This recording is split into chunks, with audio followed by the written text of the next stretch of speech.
Hola, buenos días, tercero séptima, aquí en nuestra clase de historia de los miércoles de 40 minutos, para poder seguir andando con estas causas de la revolución industrial. Ya habíamos visto cercamiento de campos, ya habíamos visto la cuestión del comercio triangular, la importancia de la posición geográfica y los recursos naturales que tenía Gran Bretaña y sobre todo Inglaterra.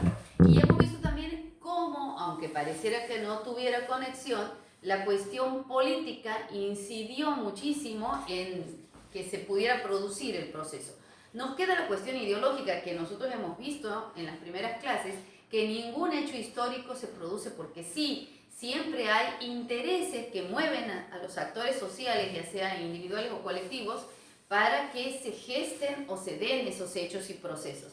Esas maneras particulares que tienen los grupos de interpretar la realidad desde su propia manera de pensar, nosotros hemos dicho que es una ideología.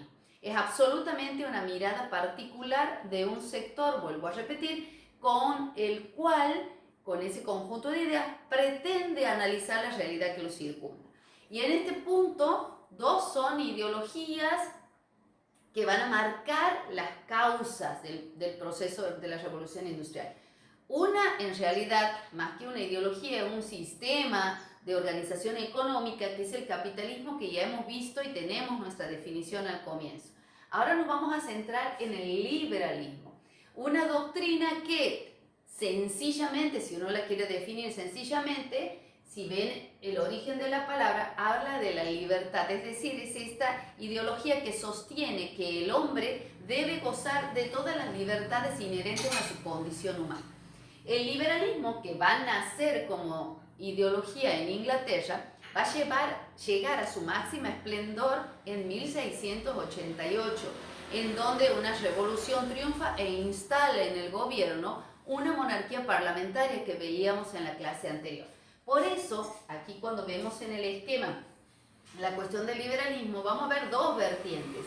El liberalismo político, que en Inglaterra va a estar representado por las ideas de John Locke, que en su libro Ensayo de Gobierno Civil va a sostener que la representación política, es decir, el Estado o el gobierno que ejerce el poder en este Estado, debe surgir, además de la figura del monarca que se estableció por herencia y en algún tiempo por derecho divino, debe estar limitado por un poder legislativo y por un poder judicial. En el caso del poder legislativo, tener la representación de todos aquellos que constituyen la sociedad civil.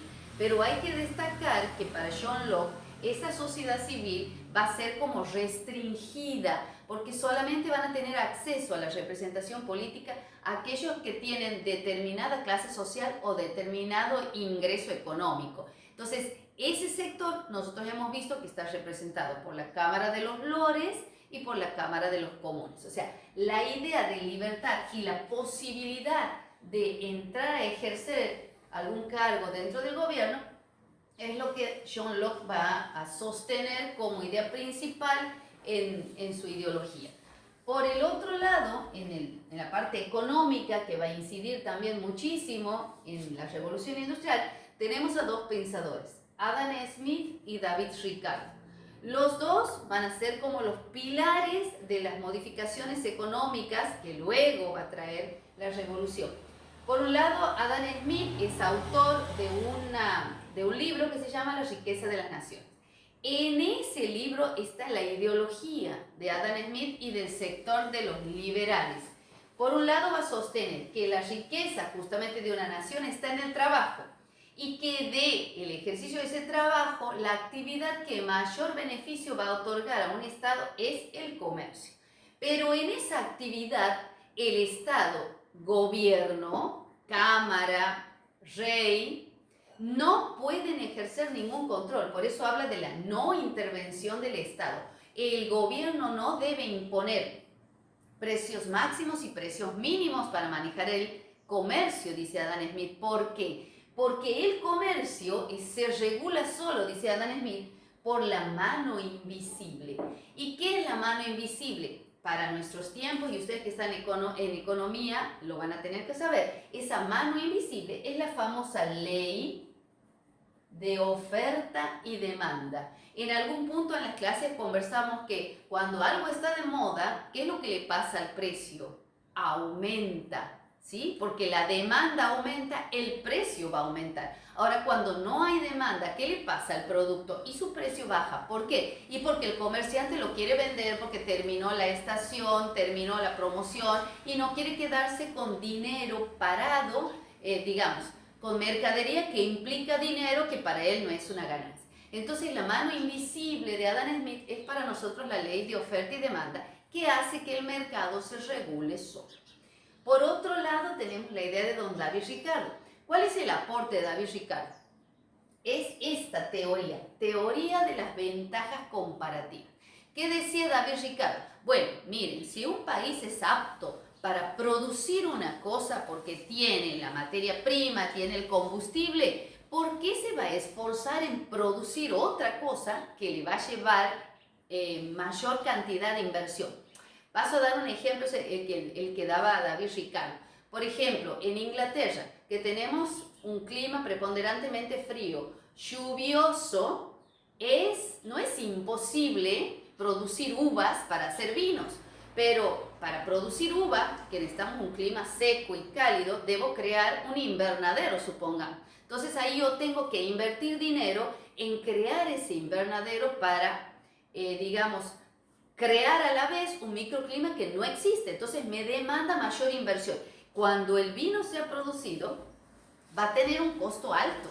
A diferencia de Portugal, por ejemplo, donde el clima es más seco, donde hace más calor, naturalmente está preparado desde lo geográfico, desde lo físico, desde los biomas, está preparado para esa producción. Entonces ahí la inversión va a ser menor porque no necesito modificar el clima, ¿me hago entender? Entonces el vino que salga de Portugal va a ser más barato que el que produzca Inglaterra.